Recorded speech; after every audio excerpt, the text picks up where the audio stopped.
My dear viewers, আসসালামু আলাইকুম। কেমন আছেন? আজকে আমরা একটা নতুন জায়গায় আপনাদের নিয়ে যাচ্ছি। সেটা হলো পঞ্চমীঘাট হাট বা পঞ্চমীঘাট বাজার। এই পঞ্চমীঘাট বাজারটি প্রতিষ্ঠিত হয় 1977 সনে।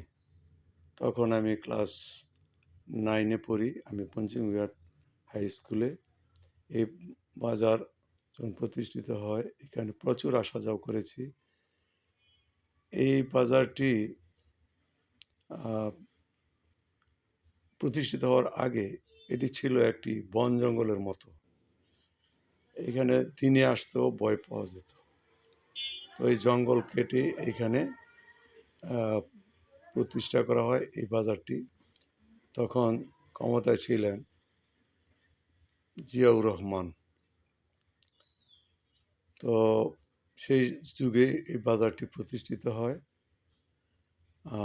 আপনাদের দেখাচ্ছি, দেখুন।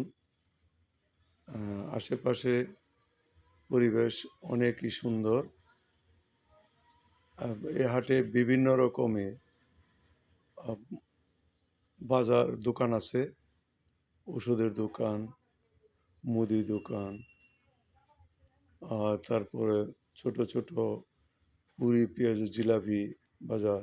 এই হাটটি প্রতি রোববার দিন আগে বসতো। এখনো বসে, কিন্তু তত মিলে না, কারণ বিভিন্ন জায়গায় হাট বসেছে। এই যে বামে দেখতে পাচ্ছেন মসজিদ, এই যে বামে এই মসজিদ টি আমি যখন স্কুলে পড়ি এই মসজিদে এসে জোহর নামাজ আমরা পড়তাম বন্ধুবান্ধব একসাথে মিলে। তো বাজারটি চমৎকার, দেখুন। বিভিন্ন রকমের দোকান বসছে।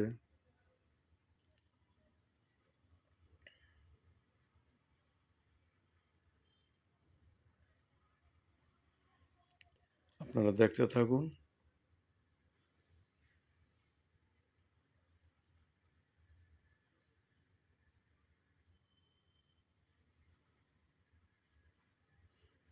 ভিডিওটি ভালো লাগলে লাইক কমেন্টস করুন এবং আমার এই চ্যানেলটি সাবস্ক্রাইব করে রাখুন পরবর্তী ভিডিও পেতে। আমাকে উৎসাহিত করুন।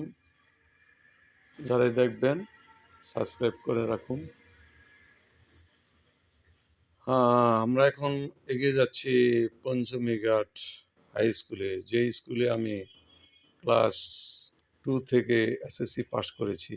এই সেই পঞ্চমীঘাট হাই স্কুলের সাইনবোর্ড দেখতে পাচ্ছেন। এই গেট, এই যে গেটটি দেখুন। এই ওয়াল এখান থেকে শুরু। এই যে গেট, পঞ্চমীঘাট উচ্চ বিদ্যালয়। আমি অনেক ছোট তখন, ক্লাস 2 থেকে এসএসসি পর্যন্ত এই স্কুলে পড়ালেখা করেছি। খুবই মনোরম পরিবেশ।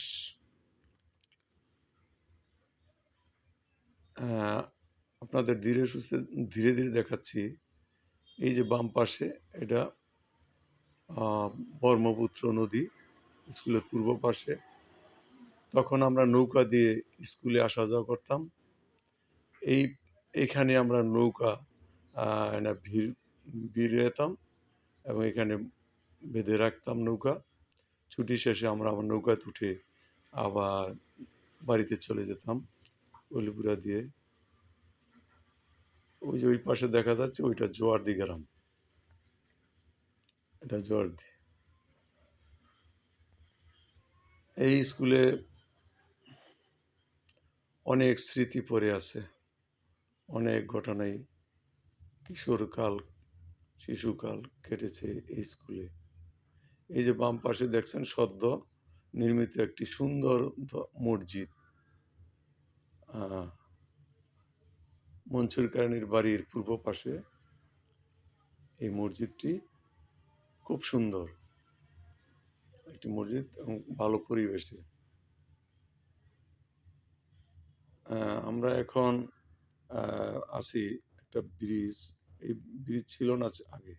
এইখানে ছিল বিশাল বিশাল বটগাছ, এখন আর নেই। এখানে বিদায় নিচ্ছি। আল্লাহ হাফেজ। আসসালামু আলাইকুম।